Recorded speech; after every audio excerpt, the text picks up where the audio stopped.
ये बात तो आपने समझाई कि किस तरह से चीनी यात्री ओंगशॉन्ग यहाँ आए, फैन्यान आए, उन्होंने प्रवास वर्णन यहाँ पर लिखा। उन्होंने कुछ भौगोलिक स्थितियाँ यहाँ बताई, जो टीले हैं, टापू है, जिसको अलग अलग नाम से आज जाना जाता है। क्या अयोध्या, साकेत नगरी, ये इसकी भौगोलिक स्थिति जो आप बताना चाह रहे हैं, ये कैसी भौगोलिक स्थिति है? किसको हम ऐसे जानेंगे कि ये जो पूरी भौगोलिक स्थिति है कैसे हो सकती है? अब देखिए, अयोध्या का भौगोलिक क्षेत्र जिसका आप उल्लेख करें, उसमें ये उल्लेख आएगा, कनिंघहैम ने अयोध्या में कई जगहों पर खुदाई करवाई। साथ ही इस नगर की भौगोलिक स्थिति और नगर रचना का भी रचना की भी जानकारी हासिल की। इस दौरान उनकी नज़र में कुछ बातें आई। एक, अयोध्या में अनेक पहाड़ हैं, टीले जिसे कहते हैं। शहर के दक्षिण में करीबन आधे मील की दूरी पर मिट्टी के 3 पहाड़ हैं। अगर आप बिलासपुर के पास एक जगह है जहाँ ये अभी छत्तीसगढ़ सरकार ने टूरिस्ट सेंटर बनाया है, तो वहाँ इतने टीले बने हैं और जहाँ जहाँ खोदा गया वहाँ वहाँ भगवान बुद्ध के ये मिले अवशेष। एक जगह तो ऐसी जगह मिली है कि यहाँ जली हुई राख है, यानी वो विहार को जला दिया गया होगा, लकड़े का ये होगा, मयाल जिसे कहते हैं, वो जल गया तो राख वही रखी है। नालंदा में जाएंगे आप तो जला हुआ चावल मिलता है, और वहाँ आप जाएंगे तो लक्ष्मण टेम्पल नाम है। श्री रामतपुर कौन सा पुर है? शिरपुर में, तो वहाँ लक्ष्मण टेम्पल नाम है। और वहाँ तोरण जिसे कहते गेट का ऊपरी भाग, वहाँ भगवान बुद्ध की महापरिनिर्वाण मुद्रा है, पर नाम है टेम्पल लक्ष्मण टेम्पल। और नीचे अब अगरचे जाते महानदी के किनारे बहुत ही सुंदर विहार है। वो एक ज़माने में जिसे हम कहते हैं ना अपना प्रिंटिंग प्रेस, वो ज़माने का वो था। वहाँ भगवान बुद्ध की काले पत्थर की बेहतरीन मूर्ति है, जो मैंने स्वयं देखी है बनते ससाई की उपस्थिति में। काले पत्थर की सुंदर मूर्ति है, वो भगवान शंकर जी के नाम से पूजी जा रही है। तो इसलिए मैं बात कह रहा हूँ कि अयोध्या में पहाड़ हैं, और राहुल जी ने इसीलिए कहा कि कहीं भी खोदो आप, टीला जहाँ है, ससाई भंते ने खोदा मनसर में, मिल गया विहार। कहीं भी खोदो आप, पूरा भारत भरा हुआ है। और सम्राट अशोक का बेटा जब गया श्रीलंका में, तो राजा ने पूछा, तुम्हारे जैसे ये बौद्ध भिक्षु कितने हैं भारत में? तो सम्राट का बेटा कहता है, ये तो सम्राट हमारे बौद्ध भिक्षुओं के कांशाय वस्त्र से सारा देश चमकता है, बोले प्रकाशमान है, बोले इतने भिक्षु है बोले हमारे देश में। तो ये बात कह रहा हूँ मैं। शहर के दक्षिण में करीबन आधे मील की दूरी पर मिट्टी के 3 पहाड़ हैं। अयोध्या के अवशेषों में यह सबसे प्राचीन होने की संभावना है। नाम है मणि पर्वत, दूसरा है कुबेर पर्वत, और तीसरा है सुग्रीव पर्वत। आप नासिक में जाइए, वो बुद्ध की लेणी है, नाम है पांडव लेणी। ऐसी भारत में भी जाएंगे, ऐसी एक जगह नहीं भारत में कि जहाँ राम नहीं गए, पांडव नहीं गए। हर जगह सीता की कहानी है, द्रौपदी की कहानी है, बेचारी आदरणीय है अपने लिए, परंतु उनका नाम उन्होंने वो जगह को दे दिया है। अजंता में जाओ, एलोरा में जाओ, वहाँ भी अड़ोस पड़ोस में उन्होंने अपने मंदिर बना दिए हैं। सारनाथ में कल तक के मंदिर नहीं था, केवल मूलगंधा कुटी विहार था। वो मंदिर के एकदम सामने कोने में हनुमान जी का मंदिर बना दिया है। अमृतसर में अपने स्वर्ण मंदिर के सामने कोई नहीं मंदिर था, वहाँ उन्हें चंडी नाम की देवी का मंदिर बना लिया। कहीं भी जाइए, राहुल सांकृत्यायन कहते केदारनाथ बौद्धों का मंदिर है, केदारनाथ बद्रीनाथ ये बौद्धों के मंदिर है कहते हैं। मंदिर की तो परंपराएं नहीं है, ब्राह्मण संस्कृति की, यज्ञ संस्कृति की मंदिर की परंपराएं नहीं है। मंदिर और विहार तो बौद्धों ने बनाए पहले। और ये तिरुपति का जो मंदिर है, और फिर अपना पंढरपुर का जो मंदिर है, और ये फिर बुद्ध गया का तो है ही है, उस पर ही कब्जा कर रखा है उन्होंने। तो ये बात कह रहा हूँ मैं, पहाड़ों के साथ इन्होंने नाम किनके दिए हैं? एक मणि पर्वत है, कुबेर पर्वत है, सुग्रीव पर्वत है। क्या है? इन तीनों पहाड़ों के साथ जिस पहाड़ी में विवादित बाबरी मस्जिद है, उस पहाड़ पर ध्यान केंद्रित करना चाहिए। कौन कहता है? Alexander Cunningham. बाबरी मस्जिद वो बौद्ध नहीं था, वो दलित भी नहीं था, आम्बेडकरी भी नहीं था, वो क्रिश्चियन था और मेजर जनरल था और सेनापति था, जनरल था। बाबरी मस्जिद शहर के ठीक बीचों बीच एक मिट्टी के टीले पर स्थित है। उसकी ऊंचाई पूरब में 20 फीट और पश्चिम में 40 फीट है। मणि पर्वत, इस पहाड़ के बारे में कनिंघम लिखते हैं, ब्राह्मणों का ऐसा विश्वास है कि मणि पर्वत बंदरों ने राम की मदद के लिए बनाए हुए पहाड़ों में से एक है। अब उन्होंने तो राम मंदिर बनाया था, उन्होंने राम मंदिर बनाया था। अब उन्होंने तो लंका में पुल बनाया था पत्थर का, राम सेतु कहते हैं। तो यहाँ तो सवाल ही नहीं है।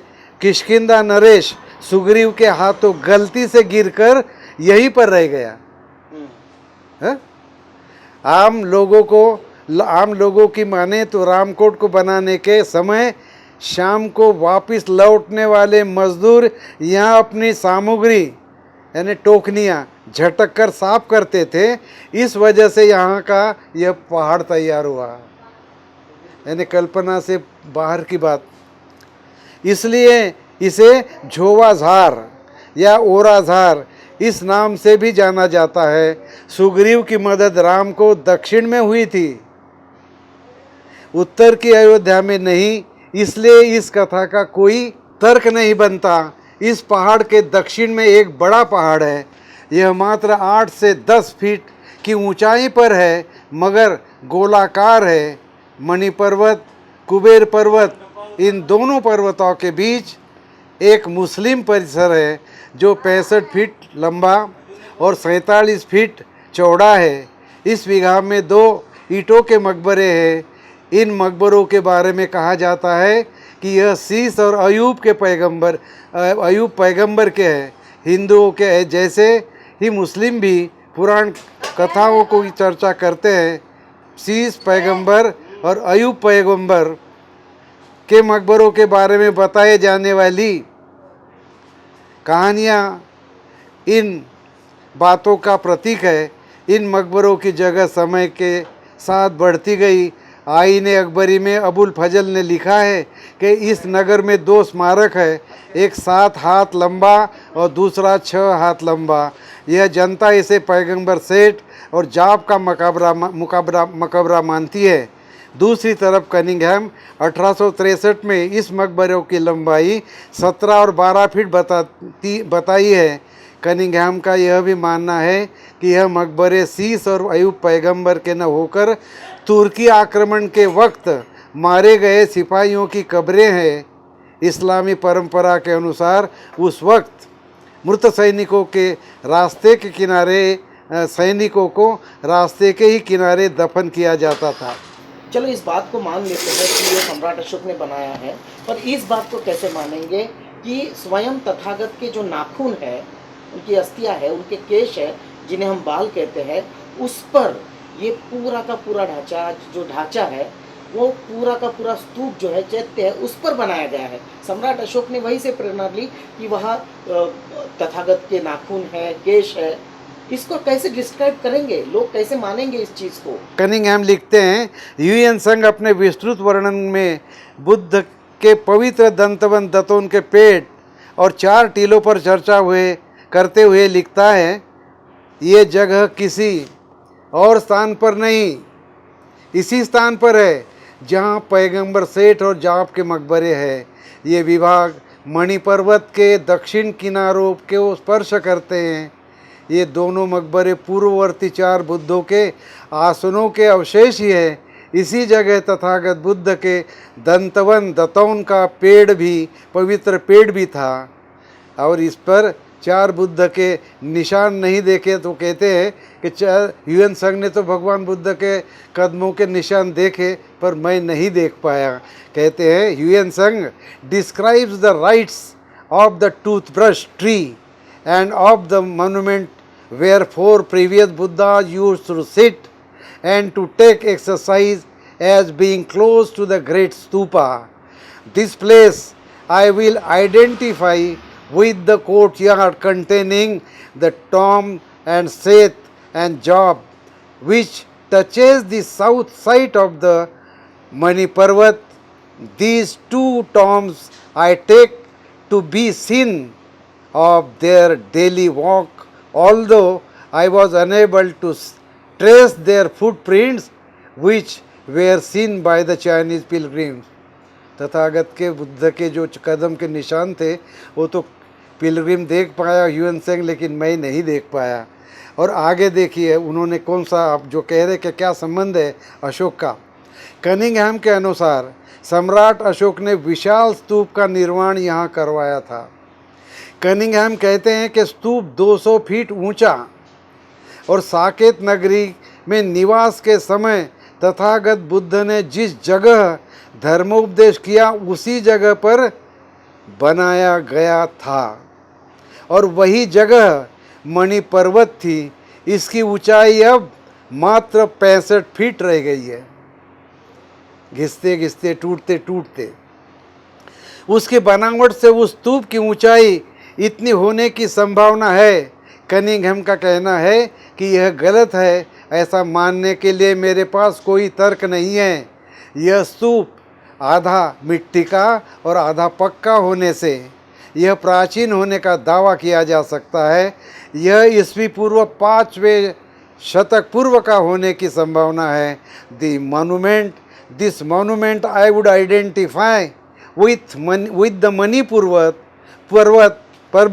which is still 65 feet in height and which is masonry facing, must have been a high again with the usual lofty pinnacle of metal, may easily have reached a height of 200 feet, 200 feet. उसका कलश वगैरह मिलके वो 200 feet का ज़रूर हुआ होगा। I firmly believe that even the very latest of them cannot be assigned to a lower date than the 5th century before Christ. 5वीं शताब्दी से पहले का नहीं होगा ऐसा कोई कह नहीं सकता। इसलिए यह स्तूप उससे भी पहले का बनाया हुआ है। इस बात की तरफ यह उपलब्ध पुराने ईंटों के टुकड़े और टीले संकेत देते हैं। कनिंघहैम कहते हैं, Hiuen Tsang describes erection of monument of Ashoka and I see no reason to question the accuracy of this statement as the mixed structure of half earth and half masonry must undoubtedly be very ancient. Ayodhya स्थित मणि पर्वत के संबंध में general कनिंघहैम निष्कर्ष निकालते हैं कि ऊंचे टीले और ऊंचे नीचे भाग बौद्ध धर्म के प्रारंभिक युग में बनाए गए थे, ऐसा सिद्ध करते हैं। यहाँ कई मंदिर नहीं हैं, परंतु उसका ऊपरी भाग सम्राट अशोक द्वारा बनवाया गया था। मणि पर्वत के निम्न भाग से कनिंघहैम को पुरानी ईंटों का टुकड़ा मिला जिस पर यह अक्षर अति प्राचीन अक्षर अंकित था, परंतु अशोक काल के बाद का था, इसलिए उस ईंट का मणि पर्वत के साथ कोई संबंध नहीं है। आगे देखिए, विशाखा निर्मित पूर्वाराम। भाईयान और ह्यूएन सेंग द्वारा उल्लेखित मूल स्थलों को पहचान कर ढूंढ निकालने में जनरल कनिंघहैम को भरपूर कामयाब मिली। ह्यूएन सेंग के मतानुसार अयोध्या में बौद्ध धर्म की परंपरा विद्यमान थी। वहाँ पर 20 विहारों में 3000 भिक्षु रहते थे। साकेत स्थित कालकाराम और महावंश ग्रंथ में भी इन विहारों की सूचना मिलती है। जनरल कनिंघहैम लिखते हैं, यह विहार अब सुग्रीव पर्वत के नाम से विद्यमान है और उसे सटा हुआ सम्राट अशोक द्वारा निर्मित स्तूप है। कनिंघहैम आगे कहते हैं, ह्यूएन सेंग ने पहले जिस स्मारक का उल्लेख किया वह एक अनाम विशाल है, परंतु जब अपनी विशालता से एक विशाल विहार है, तब वह साकेत में स्थित कालकाराम और पूर्वाराम विहार ही होना चाहिए, उसका ही उल्लेख सीलोन के महावंश ग्रंथ में आता है। The first monastery described by Hiuen Tsang is great monastery without name, but as it was the only notable monastery, it was either the Kalkaram of Saket or the Purvaram, both of which are mentioned in the Ceylonese Mahavansa. Vishakha Migara Mata ने साकेत में भी श्रावस्ती के विहार जैसा पूर्वाराम नामक विहार बनवाया था। इसकी निश्चित सूचना ह्यूएन संग और हार्डी के कथन से मिलती है। कनिंघहैम कहते हैं, according to Hardy, Vishakha erected a Purvarama a Shravasti which is also mentioned by Hiuen Tsang. There was also a Purvarama at Saket, and it can hardly be doubted that this monastery was likewise built. इस विहार में रहने वाले भिक्खु बौद्ध सम्मितीय संप्रदाय के थे। यह विहार वसुबंधु और उनके शिष्य बुद्ध सिंह नामक विख्यात बौद्ध तर्कवादी विद्वान की कर्मभूमि था। आधुनिक सुग्रीव पर्वत जिसे कहते हैं वह इस विहार का अवशेष है। यह विहार 500 फीट लंबा और 300 फीट चौड़ा है। इसके विशाल व्यास और आयताकार बनावट से यह विहार रहा होगा इसकी पुष्टि होती है। उसके अंदर का कुआं और परिसर के चारों ओर बने कमरों के अवशेष इस विषय की सारी शंकाओं का निरसन करती है। जनरल कनिंघहैम लिखते हैं, the monastery I would identify with a Sugriva Parvat which I have already described as being about 500 feet long and 300 feet broad. The great size of this ruin shows that it must have been a monastery. This is beyond all doubts by the existence of an interior well and by cloistered rooms forming the four sides of the enclosure. चारों तरफ room है भिक्षुओं को रहने के लिए और बीच में कुआं है, ये कहते हैं वो। अब दोबारा आगे फिर से वो कहते हैं, कनिंघहैम कहते हैं, जिस अंतिम स्मारक को ह्यूएन संग ने वर्णन किया है वहाँ बुद्ध के केश और नाखून रखे गए थे। ह्यूएन संग के अनुसार वह स्मारक अनेकविध छोटे बड़े स्मारकों से घिरा हुआ था। ये सब आपस में बड़े निकट थे और उनके चारों ओर तालाब भी थे। उन तालाबों के पानी में पवित्र स्मारकों की छाया दिखाई पड़ती थी। जिस पर विवादित बाबरी मस्जिद बनाई गई, उस पहाड़ की बनावट जहाँ बुद्ध के केश और नाखून रखे गए थे, उस स्तूप के वर्णन से पूरी तरह से मेल खाती है। उस नगर के मध्य भाग में स्थित और अनेक छोटी छोटी पहाड़ियों से घिरी हुई यह पहाड़ी वहीं पर स्तूप होने की ओर संकेत करती है। उस स्तूप को कुबेर पर्वत से भी कनिंघहैम जोड़ते हैं। ह्यूएन संग ने वर्णित किए हुए तालाबों में से आज जो गणेश कुंड नामक तालाब होने की संभावना है, यह कुबेर पर्वत के दक्षिण में स्थित सेठ और जाब इनके मकबरे के पास नष्ट हुए विहार के पश्चिम में ही है। इस तालाब को हिंदू गणेश कुंड और मुस्लिम हुसैन कुंड या फिर इमाम तालाब कहते हैं। विवादित मस्जिद के पास एक नदी की परत भी दिखाई देती है। भूतकाल में यहाँ जलाशय या नदी होने की संभावना है। One of the tank described by the pilgrims may be Ganesh Kund which has already been noticed, but all the smaller monuments have disappeared long ago. तोड़ दिए गए, नष्ट हो गए। The last monument described by Hiuen संग is a stupa containing the hair and nails of Buddha. Hiuen संग की बात कर रहे हैं वो। This was surrounded by a number of smaller monuments which seemed to touch one another and by several tanks which reflected the sacred buildings in their limpid waters. The stupa I would identify with the Kuber Parvat, which touches the south side of the ruined enclosing round the tomb of Seth and Jab and is close to the west side of ruined monastery. General Cunningham कहते हैं बुद्ध के केश और नाखून जहाँ रखे गए उस विहार की अचूक पहचान करने में मैंने कोई गलती तो नहीं की है। इसकी निश्चिती करने के लिए उस पहाड़ी के केंद्र भाग पर सिर पर उत्खनन किया गया तो मेरे अनुमान की सत्यता निश्चित हो सकती है। If I am right in my identification of this mount as the remains of stupa containing the hair and nails of Buddha, I think that the excavation in the center of the mound might perhaps verify the accuracy of my conclusion. इसका मतलब साफ है, सांची का स्तूप आपने देखा है, वहाँ का पूरा राउंड आपने जनता को दिखाया है। वो जो स्तूप था उसके सिर पर जनरल कनिंघम ने ग्रीम चलाया, ग्रिल, और वहाँ उनको सारीपुत्र और मोगल्लान की अस्थियाँ मिली।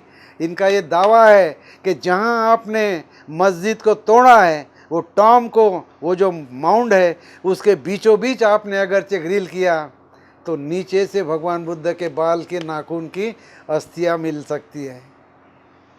अब इतना क्लियर है। ये कनिंघम ये फेवर करने वाला नहीं था, कोई पार्टी का नहीं था, कोई धर्म का नहीं था, और विद्वान था, आर्कियोलॉजी का बहुत माना जाना हुआ आदमी था, और पहली बार आर्कियोलॉजी के उसने काम भारत में किए। बुद्ध गया को ढूंढ के निकाला, कुशीनारा को, सारनाथ को, बुद्ध, सारे जितने भी तीर्थ क्षेत्र है, इस तरह भगवान बुद्ध के पवित्र वास्तव्य और अवशेषों पर बनाए गए विहारों का विध्वंस करने का पाप परदेसी मुस्लिमों के आक्रमण पर मढ़ दिया जाता है। इसमें मिली हुई सामग्री ईंटों के साथ पुल, मकबरे, मस्जिद के लिए ही नहीं तो पूरे नगर और मंदिरों को बनाने में उपयोग में लाई गई। कितना बड़ा परिसर होगा वो। शहर के शहर, पुलिया के पुलिया, मस्जिद की मस्जिदें, सड़कें की सड़कें, घरों के घर बने। हमको रोना चाहिए, हमको क्लेम करना चाहिए कि भाई हमारी ईंटों पे तुमने घर बनाए हैं, सड़कें बनाई हैं, मस्जिद बनाई है, रोड बनाए हैं। तो वो क्लेम कर रहे धनी धुऱ्यावर न मोकाट्या माऱ्यावर।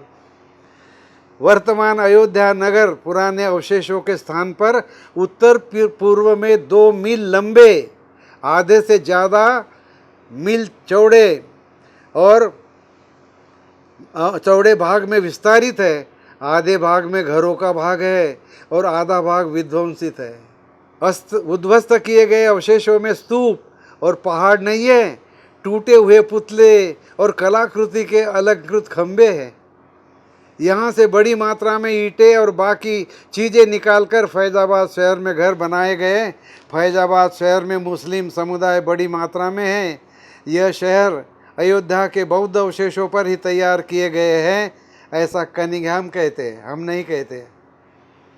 प्राचीन बौद्ध स्मारकों का विध्वंस होने के बाद अनेकानेक मंदिर आधुनिक काल में उस जगह पर बनाए गए, परंतु औरंगजेब के समय के पहले का एक भी मंदिर अयोध्या में आज की तारीख में विद्यमान नहीं है। राम के ज़माने की तो बात दरकिनार, वहाँ क्या मिलेगा आपको। औरंगजेब के ज़माने के पहले का एक भी मंदिर है, बाद में के ही मंदिर है जो भी है। भाऊ साहब 16वें दशक में ये मांग उठी कि ये राम मंदिर है, इसे हिंदुओं को देनी चाहिए। उसके पहले ये मांग नहीं उठी थी। और जब हम देखते हैं उसको ऐतिहासिक तथ्य पर, तो जो मस्जिद बनाई गई है उसके जो पिलर है वो पिलर जैसे के तैसे ही है जो बौद्ध काल में थे। उस पर जो आकृतियाँ है, उस पर बुद्ध की मूर्तियाँ है, पुष्प चक्र है, धम्म चक्र है, और वो पूरे पिलर पे ही मस्जिद है। आप क्या कहेंगे? 16वीं शताब्दी में राम जन्मभूमि का उल्लेख है, मंदिर तोड़ने का उल्लेख नहीं है। चीनी यात्री फाहियान और यूएन संघ इसके अलावा अनेकों प्रवास वर्णनों में अयोध्या और साकेत नगरी के वर्णन मिलते हैं, मगर उसमें राम जन्मभूमि और मंदिर के बारे में कोई टिप्पणी नहीं मिलती। मीरात मसूदी इस ग्रंथ में भी इस मंदिर का कोई वर्णन नहीं मिलता, मगर अबुल फजल के आईने अकबरी में अयोध्या को राम जन्मभूमि कहा गया है। यानी 16वीं शताब्दी में अकबर के काल में अयोध्या को राम जन्मभूमि कहा जाने लगा।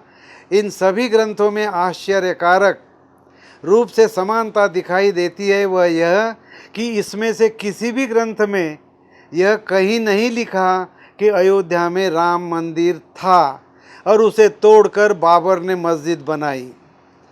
अगर यह सत्य है तो फिर अयोध्या में राम जन्मभूमि तोड़कर वहाँ मस्जिद बनाई गई, यह चर्चा और वार्ता कब प्रचलित हुई? ईस्वी सन 1850 में ब्रिटिश अधिकारियों को यह बात सबसे पहले कही गई कि हिंदुओं के पूजा स्थल को मुगलों ने अपवित्र कर दिया। मोहम्मद फैज बख्श इनके तारीख़ फराह बख्श इस ग्रंथ में इस बात की पुष्टि होती है। इसमें ईस्वी सन 1720 में 1891 तक फैजाबाद में घटित कई घटनाओं का विस्तृत वर्णन किया गया है, मगर उसमें मस्जिद की जगह कोई मंदिर पहले से होने का आसार नज़र नहीं आता। साथ ही किसी विवाद या कलह का भी कोई वर्णन नहीं मिलता। यह निश्चित ही बड़ी आश्चर्यजनक बात है और बाबरनामा में भी इसका उल्लेख नहीं मिलता। ये इतिहास कहता है कि वहाँ वो बाईपास से अयोध्या से वो वहाँ से बाबर गुजरा पठानों के साथ लड़ाई करने में। वो अयोध्या में पहुँचा ही नहीं, उसने मंदिर बनाया नहीं। मीर बाकी नाम का उसका जो सरदार था उसने वो मस्जिद बनाई और उसको मीर बाकी नाम दे दिया।